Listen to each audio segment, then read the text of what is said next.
November 2024, Pilkada serentak akan digelar di 37 provinsi di Indonesia. Sejumlah nama yang bakal ikut kontestasi mulai bermunculan.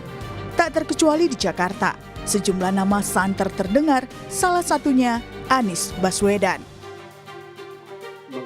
Sebelumnya Gubernur Jakarta periode 2017-2022 ini memang menyatakan kesediaannya untuk maju kembali di Pilkada. Dia mengklaim sangat serius mempertimbangkan peluang ini. Sekarang saya memang dalam fase menakar, mempertimbangkan. Sudah ada undangan dari partai politik dan kemudian masyarakat juga bisa dibilang seminggu bisa 3-4 kali. Di rumah itu berdatangan berbagai kelompok yang mengundang untuk saya kembali ke Jakarta. Sejumlah partai juga mulai mempertimbangkan untuk mengusung Anies, PKB misalnya. Meski masih memegang nama Ida Fauzia sebagai calon kuat calon gubernur Jakarta, namun PKB tetap mempertimbangkan nama Anies. Komunikasi awal yang tepatnya, jadi secara tahapan PKB belum mengeluarkan rekomendasi secara resmi. Tapi dari hasil diskusi, obrolan, dari teman-teman kanan kiri Mas Anies, kira-kira kita akan pertimbangkan Mas Anies kalau maju lagi di dalam Pilgub. Yang jelas sampai hari ini kami masih punya calon kandidat, itu Mbak Ida Fauzia. Lalu kemana Partai Gerindra dan PKS yang mengusungnya dulu di Pilkada 2017? Gerindra sepertinya tidak akan mendukung Anies. Terbukti dari sejumlah nama yang beredar, tak ada nama Anies. Sinyal tak mendukung Anies juga datang dari PKS. Partai yang mendapat 18 kursi di DPRD Jakarta ini memilih mendorong kader internal untuk maju dalam Pilgub Jakarta mendatang. PKS ingin mencari sosok pemimpin yang fokus mengurus kota yang akan menjadi daerah khusus Jakarta. Haknya Mas Anies, karena memang baru satu periode, jadi kalau beliau mau maju, monggo. PKS sendiri dengan banyak pertimbangan tentu ingin mengajukan kader. Tetapi politik itu dinamis dan sampai saat ini sih kami masih mencermati. Sebelumnya sempat pula beredar isu duet Basuki Cahayapurnama alias Ahok dan Anies di Pilkada Jakarta mendatang. Soal ini dikomentari pula oleh PDIP yang merupakan partai asal Ahok. Kita kan partai demokrasi yang berkarakter Indonesia, sehingga nama-nama itu diusulkan dari bawah. Kalau gubernur diusulkan dari DPC dan DPD partai, dan nama-nama tersebut sekarang baru proses penjaringan di tingkat provinsi untuk calon gubernur dan wakil gubernur. Jadi nama-nama akan tersaring sesuai dengan usulan dari daerah-daerah yang mohon maaf belum bisa kami sebut nama-nama yang terdaftar karena masih melakukan proses pencermatan. Lalu akankah Anies melenggang kembali di Pilkada Jakarta? Partai mana yang akan mendukungnya dan siapa yang akan menjadi lawannya? Tim Liputan, Kompas TV.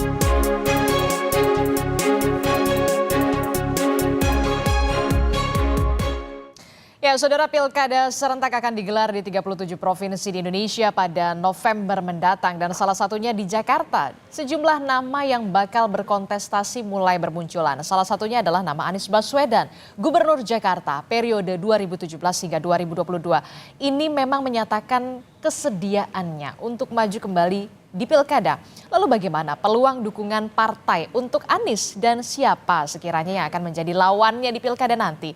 Kita akan bahas di pagi hari ini dengan sejumlah narasumber di Sapa Indonesia Pagi yang sudah hadir di studio. Sudah ada pengamat politik dari Universitas Al-Azhar Indonesia, sudah ada Kang Ujang Komarudin. Assalamualaikum Kang Ujang. Waalaikumsalam, selamat pagi Mbak Disti. Ya, kemudian juga ada Ketua DPW Nasdem Jakarta, Mas Wibi Andrino. Selamat pagi Mas Wibi. Good morning. Ya. Kemudian juga ada politisi dari PDI Perjuangan, ada Bung Andreas Hugo Parera. Selamat pagi, Bung Andreas. Selamat pagi Aristi, Mas Wibi, Kang Ujang. Baik, Mbak. selamat pagi. Kemudian juga nanti akan segera bergabung juru bicara dari Partai Keadilan Sejahtera, ada Kang Pipin Sofyan yang tampaknya masih berada di jalan begitu ya menuju ke studio. Langsung saja kita ke Nasdem dulu deh, Mas Wibi. Ini kalau kita lihat ya, tampaknya Pak Anies ini sudah memikirkan, mempertimbangkan secara serius akan maju di Pilkada Jakarta. Nah, kalau dari Nasdem sendiri ini responnya gimana? Sudah ada pertimbangan juga nggak sih Pak Anies ini akan masuk di bursanya Nasdem? Jadi memang kalau kami di Nasdem Jakarta sudah mengerucut ya, kita sudah fokus bahwa kita menginginkan our former governor Bapak Anies Rashid Baswedan untuk comeback ke Jakarta. Oke. Memang sebelumnya kita ada beberapa nama, kita mempunyai nama ini, ada Mbak Oki Asokawati. Tapi kita melihat bahwa dalam konteks yang lebih pentingnya lagi adalah kepentingan masyarakat, bukan hanya kepentingan daripada partai politik saja, bahwa kadernya untuk maju, tapi bagaimana masyarakat Jakarta hari ini butuh seseorang yang mampu meneruskan program-program yang 5 tahun sebelumnya sudah berjalan dan memang hampir tuntas. Dan kenapa tidak kita fokus pada 5 tahun selanjutnya? Karena konstitusi sudah memberikan ruang itu untuk our former governor untuk bisa melanjutkan di periode kedua. Seperti itu, Mbak. Oke, tadi sempat terputus ada nama Ibu Oki Asokawati, kemudian ada nama Pak Anies Baswedan juga yang disebut-sebut juga ya terbuka sekali untuk comeback untuk di Pilkada. Satu lagi itu siapa Mas Wibi? Bang Ahmad Saroni. Oh, Bang Ahmad Saroni. Kader sendiri berarti ya, betul ya. Nah, kalau melihat ini kan, tadi Anda menyebutkan nih hampir tuntas. Berarti sebenarnya ada PR yang memang belum tuntas di Jakarta yang harus dituntaskan oleh Pak Anies atau Pak Saroni? Iya, kalau kita bicara ada PR yang belum tuntas itu, sebenarnya PR itu dibuat sama orang yang melanjutkan 2 tahun setelah Pak Anies purna tugas di periode pertama. Jadi PR-PR yang terjadi ini adalah ketika pejabat sementara itu datang malah membuat PR-PR itu tidak tuntas seperti itu, Mbak. Oke, dan yang harus yang menuntaskan lagi Pak Anies lagi gitu maksud Anda? 5 tahun ke depan lagi. Sepertinya memang seperti itu karena ini masalah political will. Ketika kita berbicara dalam konteks Jakarta, permasalahan yang hari ini baru kita terima adalah pengusiran paksa masyarakat Kampung Bayam di bilangan Stadion JIS. Juga kemarin yang sempat viral ya tentang kartu Jakarta masih unggul. Ya sempat ramai juga tentang masyarakat rentan, yaitu adalah ketika bantuan sosial ke lansia dipotong dari 600.000 menjadi 300.000. Dan hal-hal yang seperti political will ini memang harus kembali diambil lagi oleh Bapak Anies Baswedan untuk diluruskan setelah mereka kemarin kacau. Oke, kalau dari pernyataan Mas Wibi nih sinyal-sinyalnya Partai Nasdem akan mendukung dan juga mengusung nama Anies Baswedan di Pilkada Jakarta. Tapi nanti kita lihat dulu ya dinamikanya. Tapi kalau saya melihat sih sinyal-sinyalnya akan seperti itu. Nah, kalau dari PDI Perjuangan sendiri, Bung Andreas seperti apa? Ya kalau di PDI Perjuangan itu masih dalam proses penjaringan. Kita sedang melakukan tahapan-tahapan dan ada 3 tahapan penjaringan. Kalau untuk ya pilkada ini selalu ya melalui DPC penjaringan, kemudian DPD Dewan Pertimbangan Daerah di provinsi, kemudian penyaringan dilakukan di DPP dengan mempertimbangkan berbagai aspek tentunya. Ya tentu keterpilihan itu penting karena setiap partai yang mengusulkan pasti ingin menang kan. Nah, tapi terlepas dari itu, ya ini untuk ya semua calon lah ya. Dalam kasus ini kita lihat pada Pak Anies gitu, bahwa di dalam pilkada maupun di dalam sistem pemilu yang pemilihan langsung seperti ini, saya melihat selalu ya setiap kandidat itu harus punya 3 modal gitu. Itu modal sosial, dia harus punya modal politik. Ya tentu ya terakhir itu dukungan finansial itu penting, modal finansial itu penting karena kampanye ini perlu biaya. Ya. Nah, Pak Anies ini kan sudah punya modal sosial yang cukup baik dalam arti ya beliau incumbent atau petahana ya meskipun 2 tahun jeda, tapi itu diisi dengan ya dia sebagai calon presiden. Sehingga saya duga kalau di survei pasti, dan beberapa survei sudah menunjukkan seperti itu, bahwa modal sosialnya masih cukup baik gitu. Mungkin pada rating atas lah. Ya modal politik, nah ini yang dibutuhkan gitu. Dalam arti dukungan-dukungan politik ini. Nah pertanyaan berikut, apakah Pak Anies sendiri serius gitu mau maju gitu? Karena beliau bukan dari partai politik kan.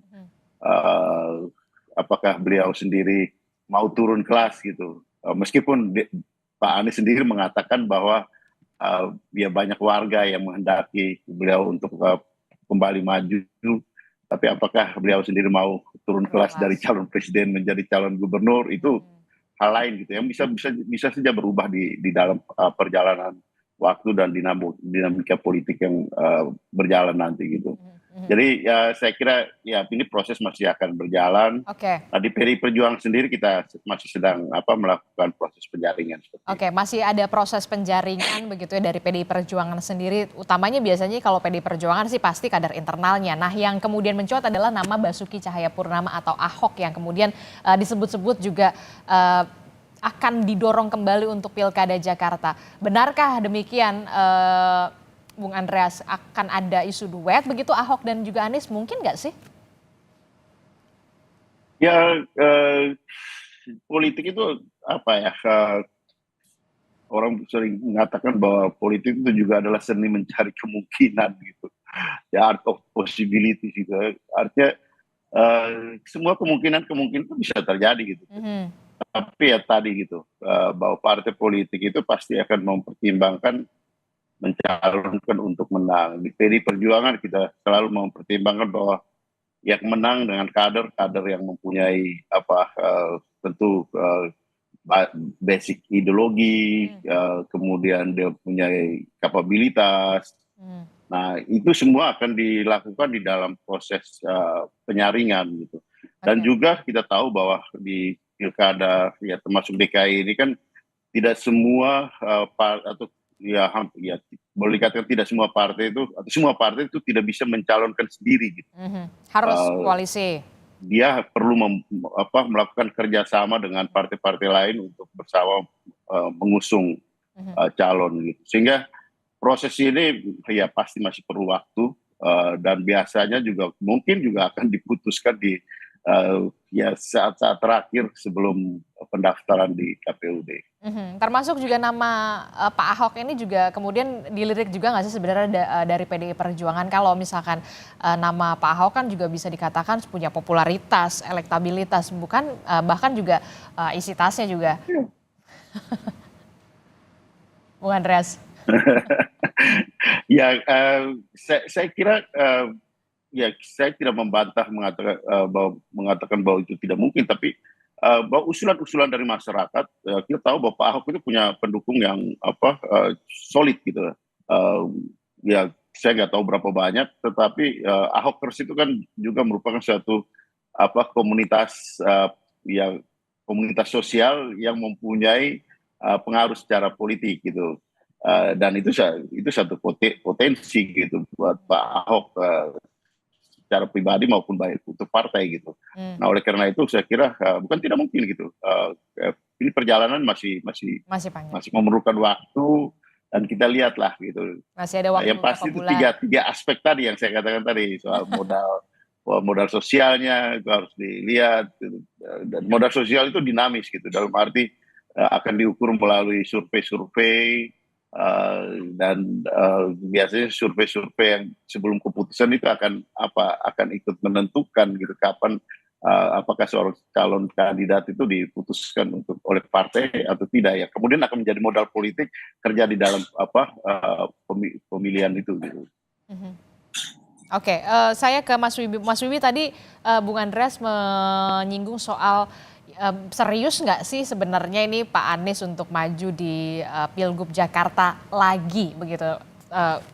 Bisa dikatakan tadi Bung Andreas mengatakan jangan-jangan nanti malah dibilang turun kelas nih. Nah, respon Nasdem sendiri gimana nih dari capres menjadi cagup lagi nantinya?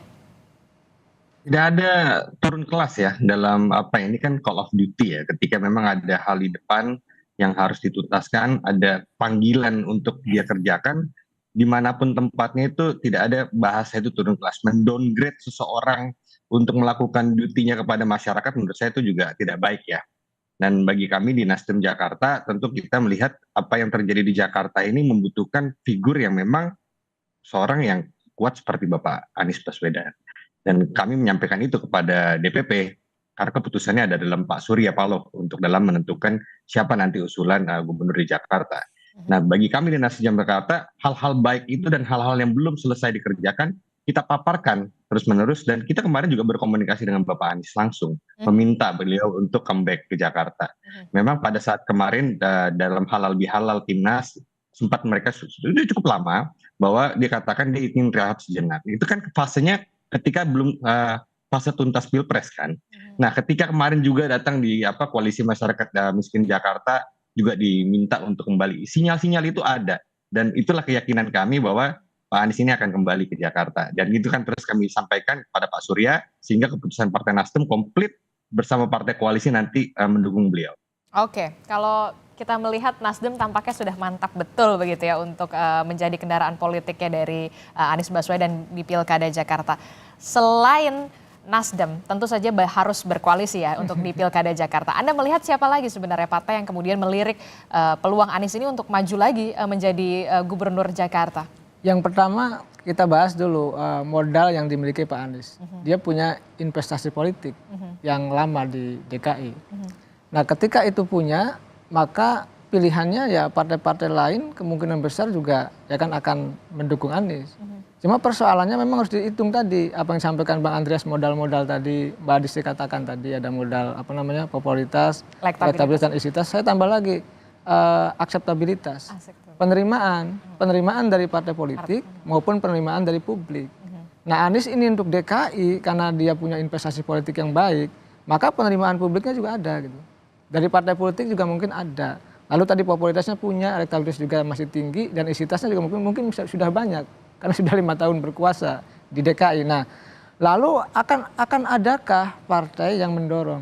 Nah, selama Anies punya modal-modal itu, selama Anies punya elektabilitas yang tinggi, saya meyakini Anies akan ada yang mendorong, termasuk tadi Nasdem. Apakah nanti PKB juga akan mendorong? Sinyal-sinyalnya kelihatannya ada gitu. Ya tadi Bang Saiful Huda ya kan ditampilkan di layar bagaimana ada indikasi juga PKB ke sana. Tetapi jangan lupa, mungkin PKB juga bergaining. Apakah mengajukan Ida Fauziah ya kan mendorong sebagai calon gubernur atau wakil gubernur, kita tidak tahu. Lalu yang kita lihat PKS. PKS kemungkinan besar saya meyakini bisa ke Anies juga bisa tidak. Kenapa begitu? Karena begini, kalau PKS itu ada kadernya yang kompeten, artinya ada kadernya yang memiliki elektabilitas yang tinggi, maka kemungkinan besar akan memprioritaskan kadernya. Tetapi kalau kadernya tidak punya yang memiliki elektabilitas yang tinggi, ya maka pilihannya kemungkinan ke Anies kan itu. Karena tadi Bang Andreas mengatakan semua partai politik mengkalkulasi secara rasional ingin menang. Nah, menang itu ukurannya tadi paling tidak 3+1 itu. Akseptabilitas, popularitas, elektabilitas dan isitas. Nah, dalam konteks itu Anies punya peluang ini, posisinya incumbent. Nah, tinggal bagaimana sebenarnya partai politik ini tadi apakah mampu berkoalisi 20%. Tetapi tadi kita lihat PKS kelihatannya masih pipi-pipi, dan Gerindra yang menarik. Gerindra kita tahu dulu mendukung Anies, dan kita lihat dulu sejarahnya, saya tahu itu dulu Pak JK itu ketika wakil presiden menelpon Pak Prabowo untuk mendukung Anies ketika itu di DKI. Nah, saya meyakini Gerindra ini punya atensi khusus di DKI, dan Pak Prabowo sebagai presiden terpilih yakin akan mendukung kadernya di DKI. Nah, mungkin pertarungannya yang menarik adalah di situ. Pertarungan bahwa Anies nanti seandainya maju dengan kekuatan Gerindra yang menurut saya sudah menjadi partai pemerintah nanti ya, dan di situ ada Pak Prabowo. Saya membayangkan begini, ada daerah-daerah di Pulau Jawa khususnya, misalkan DKI, Banten, Jabar, Jateng, Jawa Timur, Sumut, Sulsel, yang basis masanya besar, itu kemungkinan besar juga akan didorong oleh partai-partai koalisi Indonesia Maju. Jadi yang didorongnya itu partai koalisi Kim, pemenang Pilpres.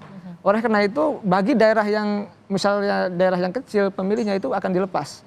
Nah, DKI ini menjadi atensi khusus menurut saya bagi Kim juga, termasuk Pak Prabowo yang untuk memunculkan jagonya. Nah ini yang akan menarik menurut saya. Mungkin nggak kemudian Pak Prabowo setelah kemarin berduet, berdebat begitu ya kan di Pilpres, kemudian mendukung lagi begitu sosok Anies Baswedan untuk maju di Pilgub Jakarta, mungkin nggak? Kalau saya nggak yakin. Nggak yakin? Dan kalau mungkin, tapi kemungkinannya kecil. Kecil? Ya, jadi kenapa? Karena Jakarta strategis, Jakarta atensi besar Partai Gerindra, Jakarta atensi besar Presiden terpilih, maka kelihatannya juga akan mendorong kadernya sendiri dari Partai Gerindra. Dan menurut saya sesuatu yang bagus saja. Ada incumbent ya kan, Anies yang akan didorong oleh partai yang lain, misalkan Nasdem atau dengan koalisinya, ada Partai Gerindra juga yang juga akan berkoalisi dengan partai yang lain. Dan ini menurut saya persaingan yang sehat, asalkan dilakukan dengan kontestasi yang baik, dan itu akan membuat warga DKJ ya sekarang itu memilih berdasarkan kepada ya visi misi dan programnya itu. Kalau saya arahnya ke sana sih mendorong. Menarik ini soal Gerindra ini ya, pakai Kang Ujang. Nah, kalau dari Gerindra sendiri Anda melihatnya siapa sosoknya? Ya kalau nama yang muncul 4, ya kan. Tapi saya melihatnya 2 lah yang kelihatannya kan, ya pertama Saras kelihatannya, terus Budi Jiwandono kelihatannya. Saya melihat 2 inilah sebenarnya kelihatannya yang menarik, kelihatannya yang akan didorong oleh Partai Gerindra untuk berkontestasi di DKI. Saya melihatnya begitu. Dari 2 nama itu yang merupakan kader internal dari Partai Gerindra, mungkinkah kemudian bisa menyaingi nama dan popularitas dari Anies Baswedan? Jadi jangan dijawab dulu, tetaplah bersama kami di Sapa Indonesia Pagi. Terima kasih Anda masih bersama kami di Sapa Indonesia Pagi. Saudara, masih membahas soal panasnya Pilkada Jakarta. Sejumlah nama mencuat. Salah satu yang kemudian menjadi tengah diperbincangkan adalah nama Anies Baswedan yang kita tahu memang popularitasnya moncer sekali di Jakarta. Masih bersama saya ada dari Nasdem Mas Wibi, kemudian ada Bung Andreas Hugo Parera dari PD Perjuangan, dan juga ada Kang Ujang. Kang Ujang tadi melanjutkan pertanyaan saya. Dari 2 nama tersebut yang di kader dari internal Gerindra ini, bisa nggak sih menyaingi popularitasnya Anies Baswedan yang bisa dikatakan ini moncer sekali gitu loh di Jakarta? Ya, ini pertanyaan juga, apakah mampu bersaing gitu ya dengan Pak Anies? Waktu masih 7 bulan lagi. Itu survei-survei sedang jalan nih, semua partai sedang jalan. Dari Mei ini ya? Ya, jadi kemarin juga saya survei di provinsinya lain sudah jalan, sudah kelihatan mana yang berpotensi untuk bisa maju di wilayah masing-masing, termasuk di DKI gitu. Nah, saya melihat ketika Anies itu tinggi, makanya harus ada lawan yang sepadan. Nah, apakah misalkan Saras, Budi Jiwandono, apakah menjadi lawan sepadan juga? Maka harus di-tracking, harus dilihat dari perjalanan tadi ya, bulan Mei, Juni hingga sampai bulan Agustus. Karena kita tahu pendaftaran di bulan Agustus. Nah, harus dilihat, dikalkulasi secara rasional, elektabilitasnya seperti apa. Nah, kalau nanti elektabilitasnya tinggi, ya punya potensi untuk bisa menyaingi. Tetapi yang menarik bagi saya bukan soal itu saja, bahwa ketika Partai Gerindra punya atensi, ketika misalkan katakanlah Saras maupun Budi didorong katakanlah, maka ini kan soal kekuasaan. Kekuasaan itu kan yang nggak mungkin bisa mungkin, yang kalah juga bisa menang kan begitu. Jadi dalam konteks itu juga menurut saya ini pertarungan yang menurut saya akan, kalau terjadi itu akan menarik. Karena walaupun misalkan seandainya Saras elektabilitasnya masih kurang, dengan Budi juga masih kurang dibandingkan dengan Anies, maka bisa jadi bahwa karena dorongan kekuasaan itu juga menjadi kuat. Jangan lupa, misalkan kayak Gibran dulu di Solo juga karena ayahnya presiden ya menang juga. Bobi juga di Sumut juga karena didukung, disupport oleh presiden juga menang juga gitu. Oleh karena itu dalam konteks di Jakarta pun seandainya didukung oleh kekuasaan, potensi bersaingnya juga bisa begitu, walaupun elektabilitasnya mungkin kalah oleh Anies Baswedan begitu. Oke, kita akan tunggu, masih ada 7 bulan lagi kalau kata Kang Ujang ini untuk melihat siapa sebenarnya sosok yang kemudian bisa menandingi popularitas dari Anies Baswedan yang bisa dikatakan cukup cemerlang dan gemilang, harum namanya di Jakarta. Nah, sudah bergabung bersama kita di studio dari Partai Keadilan Sejahtera, ada juru bicara PKS, ada Kang Pipin Sopian. Selamat pagi, Assalamualaikum Kang Pipin. Waalaikumsalam Mbak Disti, Bang Ujang. Ya, Kang Pipin, ini kita membahas soal bagaimana peluang Anies Baswedan untuk kembali maju dalam kontestasi Pilkada Jakarta. Kalau tadi kita sudah melihat dan juga mendengar dari Nasdem ada Mas Wibi mengatakan sepertinya mantap betul untuk memajukan nama Anies Baswedan di Pilkada Jakarta dari Partai Nasdem. PKB juga sudah mempertimbangkan begitu. Nah, kalau Partai Keadilan Sejahtera sendiri bagaimana? Memang Koalisi Perubahan sudah bubar begitu, tapi kita tidak bisa memungkiri PKS, PKB, Nasdem itu namanya atau perolehan suaranya di Jakarta ini tinggi juga karena mungkin ada efeknya Pak Anies Baswedan juga. Ya, tentu kami juga memperhatikan itu ya, bahwa ke depan pilkada ini bagi kami memang sebetulnya relaksasi politik ya. Dari ketegangan kemarin di Pilpres, maka kita ingin pilkada ini lebih cair. Jadi mungkin bisa jadi koalisi yang bisa terbentuk kemarin Nasdem dan PKB, tapi bisa jadi kami juga bisa dengan Gerindra, misalnya dengan PDIP, dengan manapun ya untuk mengurangi ketegangan politik pasca Pilpres. Bagi kami memang pilkada ini tentu punya chemistry yang agak berbeda ya. Jadi beda dengan tingkat nasional, tapi kita ingin tentu ada dua kemampuan yang harus dimiliki oleh seorang calon. Yang pertama adalah capacity to win, yang kedua adalah capacity to govern. Kemampuan untuk menang, kemampuan untuk memerintah. Ini yang penting bagi kami. Jadi kami ketika saat ini menyeleksi calon-calon kepala daerah, dua syarat itulah. Dan sosok Anies Baswedan itu ya tentu. Jadi itu. bagi kami sosok Pak Anies memang memiliki keduanya itu. Ya capacity to win dari sisi elektabilitas bagus, dari sisi penerimaan. Nah ini catatannya. Apakah memang dari sisi penerimaan PKS memang unggul di Jakarta, tetapi kita butuh mitra koalisi yang dulu sebetulnya ketika kami mengusung Pak Anies itu juga tidak mudah. Kenapa nggak mudah? Ada penjagalan, ada upaya untuk tidak berlayar waktu itu. Nah, tinggal apakah nanti pilkada DKI ini misalnya ada partai yang mensyaratkan boleh misalnya gabung ke pemerintah tapi tidak boleh mendukung Pak Anies, itu ada kemungkinan-kemungkinan. Jadi dan itu memang maka bagi kami ketika ada upaya itu maka kita juga harus menyiapkan skenario siapa alternatif calon. Memang ada upaya seperti itu? Ya ini kan sudah mulai berkembang. Jadi kalau di pembicaraan elit yang tidak diungkap kepada publik, ya pembicaraan itu akan ada saja upaya untuk penjagalan calon satu dengan calon yang lain.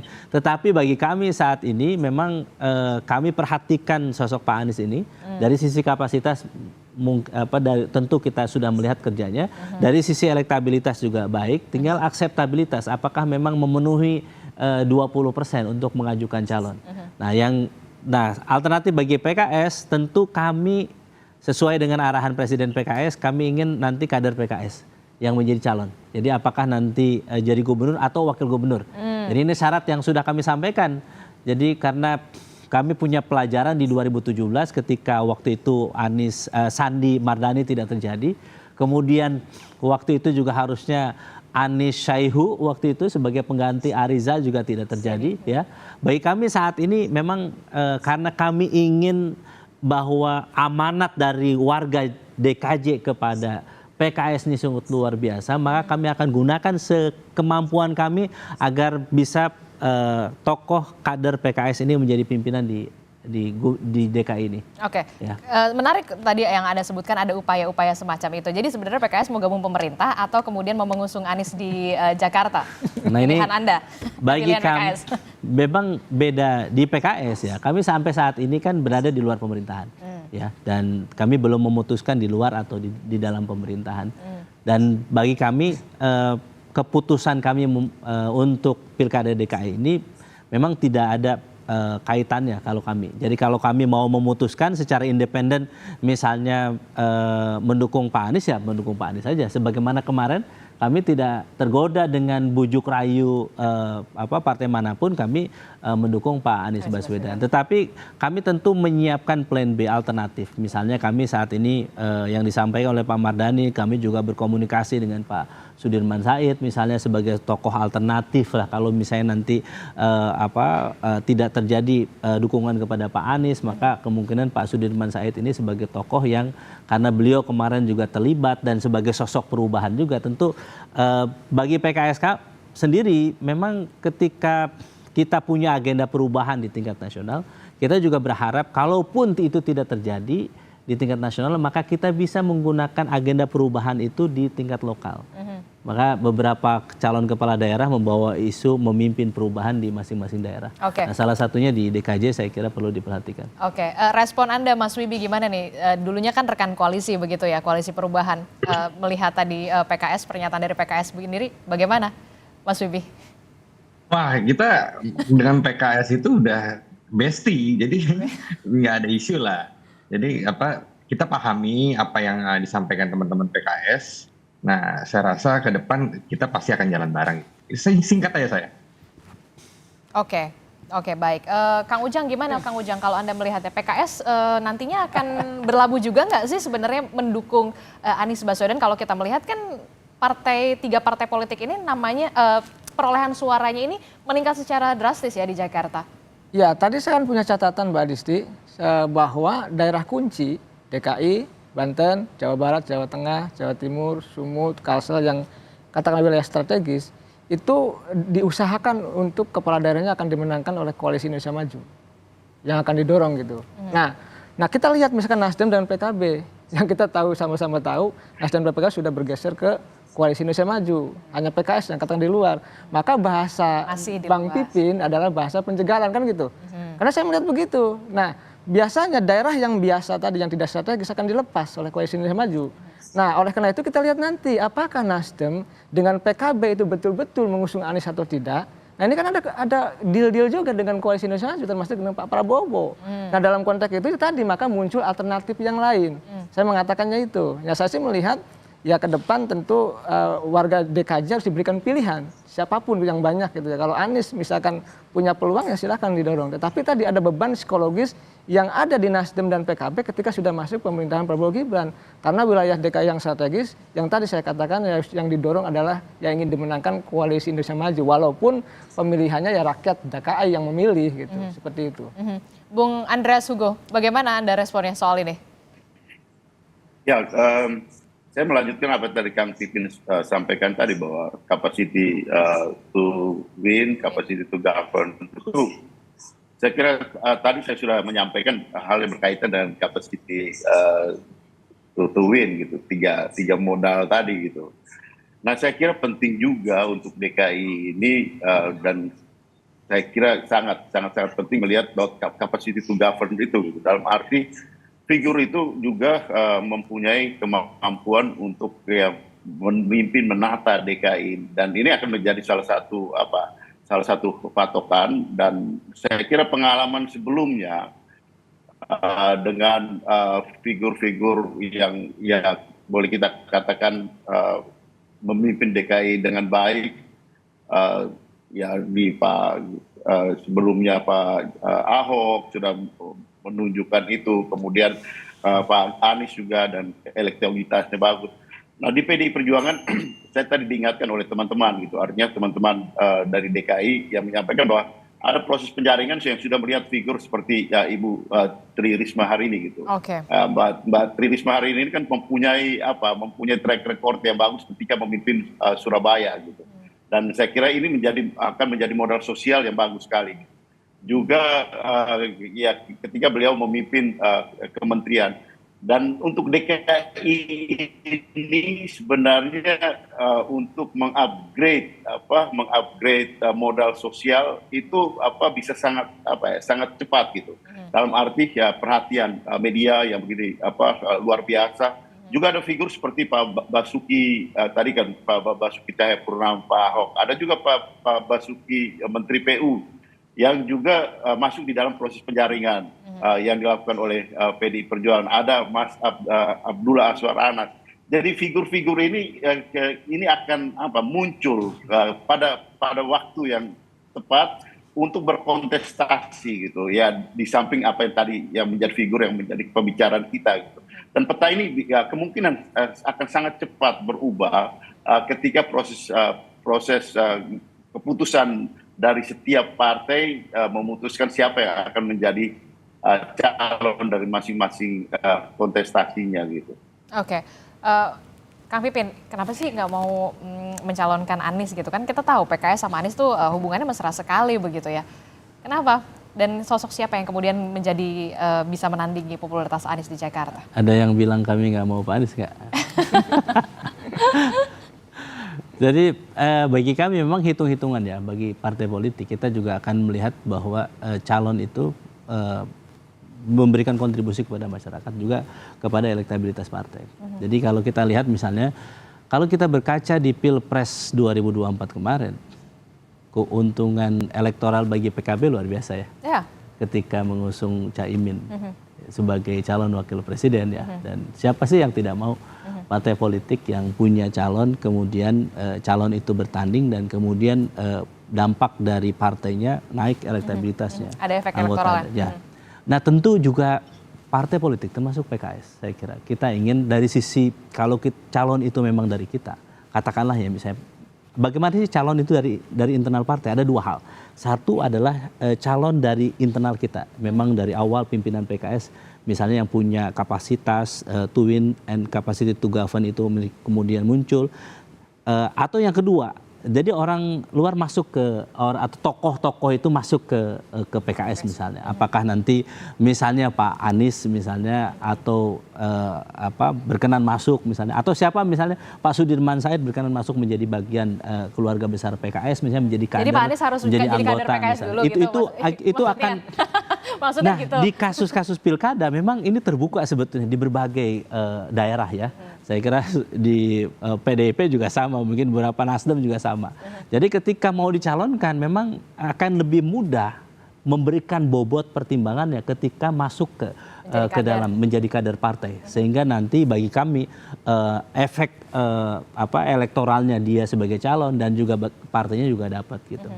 Kenapa sih sebetulnya calon itu misalnya kami menghendaki menjadi bagian internal kami keluarga besar PKS supaya nanti memahami, menjiwai visi misi platform pembangunan yang dimiliki oleh PKS sehingga tahu bahwa memang betul setiap orang tuh beda sih kalau orang berdiri sendiri dengan orang berjamaah ya berorganisasi itu akan memahami dinamikanya itu. Maka kami berpikir tentu salah satu syaratnya adalah Presiden PKS mengatakan Pak Syaihu, ya kita akan mempertimbangkan yang paling utama adalah kader PKS atau misalnya tokoh yang mau bergabung dengan PKS. Saya kira sudah ada saat ini beberapa nama tokoh yang mau bergabung dengan PKS. Salah satunya? Ya saya kira ya nanti ya saya kira bisa dibocorkan ya. Dan saya kira itu salah satu dinamika dan komunikasi tentu kami pertimbangkan. Jadi tokoh yang memang mau all out berjuang bersama PKS. Apalagi PKS pemenang pileg pada 2024 di Jakarta. Dan PKS berharap betul Anies Baswedan bisa masuk menjadi kader PKS gitu. Ya tentu saya kira tokoh-tokoh terbaik bangsa ketika berkenan bergabung dengan PKS tentu akan kita akan pertimbangkan betul untuk kita akan perjuangkan pada pilkada nanti. Kang Ujang, Anda melihatnya bagaimana ini? Ya tentu pilihan yang rasional dan taktis ya dari partai. Karena partai ini kan tidak hanya dijadikan sebagai perahu saja, gitu. Tidak hanya dijadikan sebagai tiket gitu kan. Tetapi juga ya tentu harus masuk ke perahu itu, harus masuk ke katakan ke rumah itu gitu ya dalam konteks partai politik. Dan saya melihat itu yang menjadi umum saja. Misalkan ketika Gibran maju di Solo gitu kan, ya kasih kartu anggota gitu kan PDIP. Bobi juga sama. Bobi juga ya, sama. jadi kader Gerindra. Ini sebenarnya sesuatu yang umum, yang rasional bagi partai politik. Karena agar ada keuntungan yang sama antara kandidat dengan partai politik itu. Dan saya melihat itu sesuatu yang rasional bagi partai. Karena bagaimanapun kalau terpisah menjadi sesuatu yang menurut saya tidak pas. Nah, di kita ini kan harus membangun sistem kepartaian yang kuat. Oleh karena itu ya kandidat-kandidat begini, kepemimpinan itu mestinya ada di partai politik. Saya bukan orang partai. Saya sepakat, tapi memang partai politik harus berubah. Maka orang-orang yang kuat, yang hebat, yang baik ini harus masuk partai. Sehingga nanti dari partai ini akan didorong ya orang-orang hebat yang didistribusikan untuk memimpin bangsa, memimpin daerah. Nah ini makanya tadi PKS mengatakan masuk. Ya silakan. Karena memang inilah kepemimpinan kawasan Chandra di Muka untuk bangsa.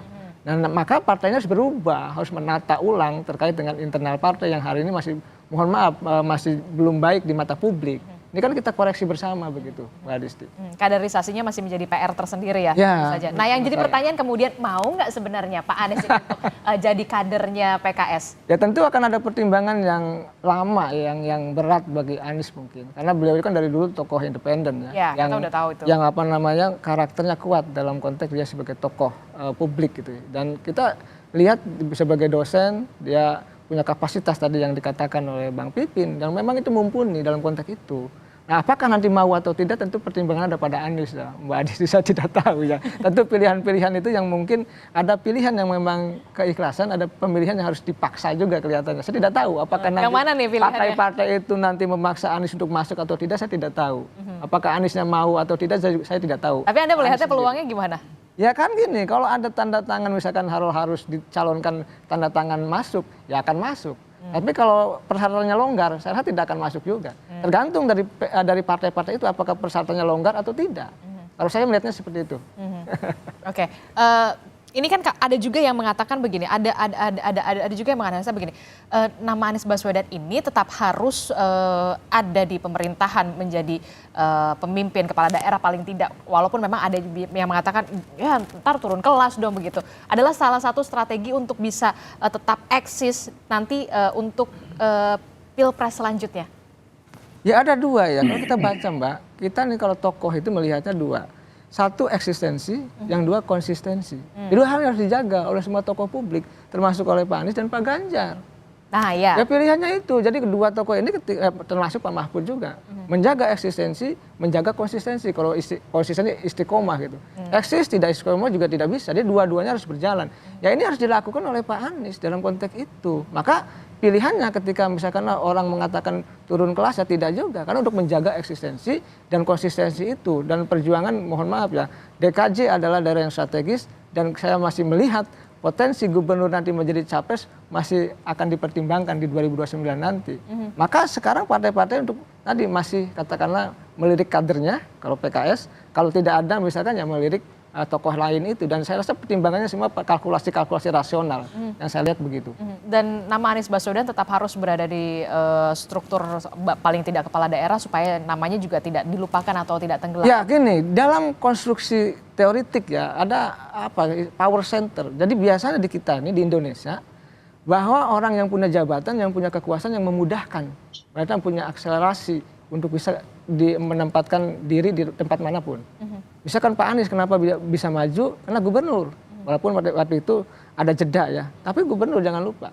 Yang kedua semua, misalkan Pak Ganjar juga gubernur. Ya lalu Mas Gibran juga wali kota gitu loh. Ya kan Pak Mahfud jadi pilih. Tadinya.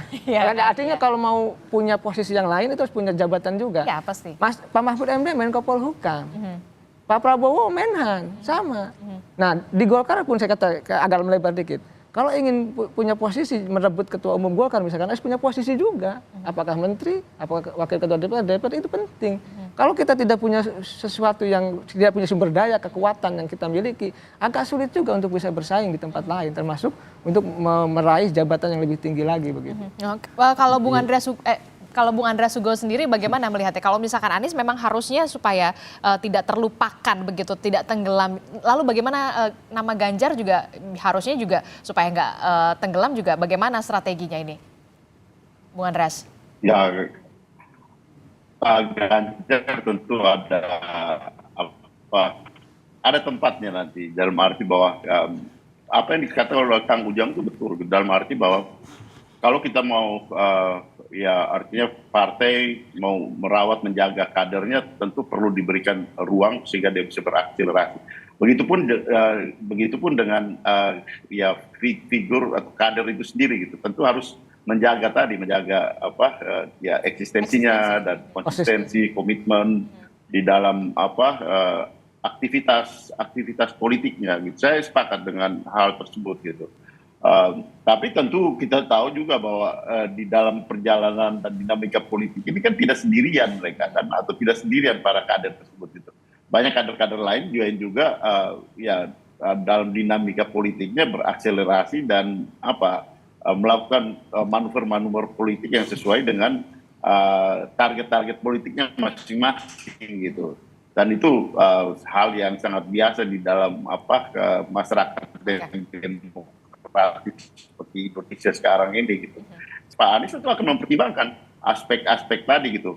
Saya tadi katakan bahwa turun kelas gitu, dalam arti bahwa ketika mencalonkan di DKI itu juga saya kira itu juga fakta gitu. Apakah dengan itu akan mengganggu eksistensi dan konsistensinya gitu sebagai seorang politisi gitu. Ya itu akan dilihat oleh masyarakat ke depan. Bagaimana dinilai oleh masyarakat ketika beliau tampil, katakanlah ketika beliau tampil kembali di Pilkada DKI nanti gitu. Jadi proses ini akan sangat terbuka gitu di masyarakat yang terbuka, demokratis seperti yang kita alami sekarang. Selama itu tidak diintervensi melalui hal-hal yang faktor X di dalam pilkada ke depan tadi gitu. Seperti yang dikatakan oleh Kang Ujang, bahwa pengalaman kita dengan pilpres dan pilpres kemarin itu ya faktor-faktor yang ya saya katakan tadi terbuka demokratis itu banyak diintervensi oleh ya melalui intervensi faktor X kekuasaan yang kemudian mengganggu proses yang terbuka dan dinamis dan demokratis tadi gitu. Tapi kita berharap bahwa ke depan di pilkada itu pun berjalan seperti itu. Oke, Kang Pipin. Ya Piala Dunia ini kan kalau kalah di Piala Dunia Messi, Ronaldo kan tetap harus bertarung. Bisa bertarung di piala di negaranya atau piala di grup ya. Dan begitu aja mungkin tokoh-tokoh seperti Pak Ganjar dan Pak Anies saya kira ya. Cuma tadi persoalannya dua hal ya, bahwa yang saya sampaikan bahwa ada potensi penjagalan tidak misalnya ke depan. Atau misalnya kompetisi politik itu tadi salah satu modal politik yang disampaikan oleh Bang Andreas itu ada di dua hal ya. Pertama adalah apakah memang partai-partai politik ini bisa bersepakat cukup kursi untuk mendukungnya. Apakah misalnya karena tidak ada yang dominan seperti dulu PDIP misalnya di tingkat nasional atau di beberapa daerah juga ada sebetulnya yang kita bisa mencalonkan sendiri. Kalau di Tetapi Jakarta nggak bisa. Kami PKS harus berkoalisi ya. Jadi nanti teman koalisinya oke nggak untuk mencalonkan Pak Anies misalnya. Jangan-jangan ada by order misalnya, oh Pak Anies nggak mau misalnya sehingga tidak bisa dicalonkan misalnya, itu memungkinkan. Yang kedua adalah penjagalan, bukan penjagalan, tapi ketika masuk tadi yang kami khawatirkan adalah lapangannya menjadi tidak datar sebagaimana Pilpres kemarin. Ada upaya untuk politisasi bansos, politisasi aparat dan sebagainya yang itu KPK dan MK sudah memberikan catatan bahwa ke depan tidak boleh lagi terjadi sebagaimana terjadi di Pilpres. Nah, bagi kami memang calon yang kira-kira bisa diterima oleh semua pihak ini memang tidak mudah. Ya, diterima di kalangan elit dan diterima di kalangan kaula elit ya, masyarakat ini tidak mudah. Nah, untuk itu ikhtiar ke depan kan ada waktu sampai bulan Agustus ini tentu dinamis ya. Sekarang bulan Mei, Juni, Juli ya penjajakan calon, melihat bagaimana elektabilitas antara kandidat dengan kandidat yang lain dan komunikasi politik ya. Tentu tadi ada upaya untuk rekonsiliasi ya, dalam tanda petik misalnya lelah, ada elit yang ngobrol sama kita, lelah nih kalau kita masih head to head, kita harus melawan pihak tertentu begitu. Ada yang menyampaikan itu. Nah, tentu hal-hal seperti ini yang menyebabkan pilihan-pilihan politik ini menjadi terbatas. Ya, nah tentu bagi kami PKS concern utama kami adalah bagaimana tadi dua capacity to win.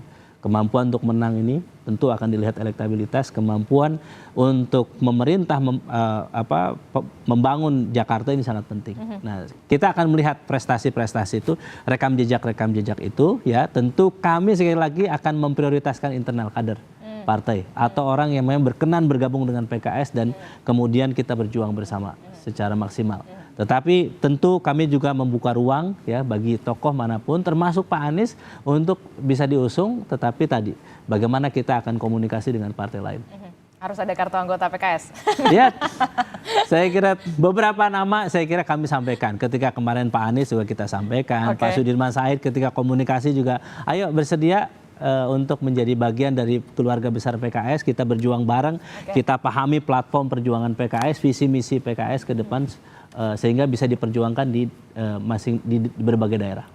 Terakhir singkat saja Mas Wibi. Apakah nanti Nasdem, PKS dan juga PKB akan melakukan pertemuan juga supaya ada titik temu nih untuk mantap mengusung Anies Baswedan di Pilkada Jakarta, Mas Wibi? Sebelum saya bilang itu, saya ingin menyampaikan pertama, positioning Nasdem itu pasti kita di Jakarta sudah hampir pasti dan bulat mendukung Bapak Anies Baswedan maju kembali. Dan dalam konteks nanti siapa yang mendampingi beliau, kita terbuka saja nanti. Mungkin teman-teman dari PKS bisa, kemarin kan udah ada PKB tuh Caimin kan untuk di Pilpres. Ya gantian mungkin dari PKS bisa mengusulkan namanya untuk mendampingi. Itu pun kalau misalnya berkenan. Mantap. Nah, jadi, tapi kan PKS kan nomor 1 di Jakarta, masa jadi wagub? Gak apa-apa. Mas Pipin seneng lah kalau saya ngomong kayak gini.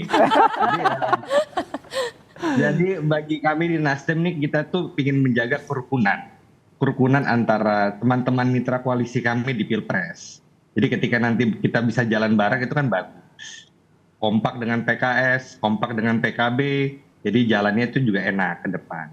Nah, dalam konteks yang lain-lain, saya rasa tinggal berkembang aja diskusinya, proses berjalan. Tapi bagi kita di Nasdem, kita sangat amat dengan tangan terbuka, dengan kehangatan menyambut teman-teman untuk bisa berkontestasi bersama di DKI Jakarta. Terima kasih. Oke, kita akan tunggu bagaimana nanti dinamika politiknya masih cair ini, masih 7 bulan lagi, masih ada waktu terutama ya untuk PKS memikirkan apakah nanti akan mengusung kader internalnya dari PKS atau mungkin ada nama baru atau mungkin kita nggak pernah tahu, mungkin nanti Anies Baswedan akan masuk ke PKS begitu kan?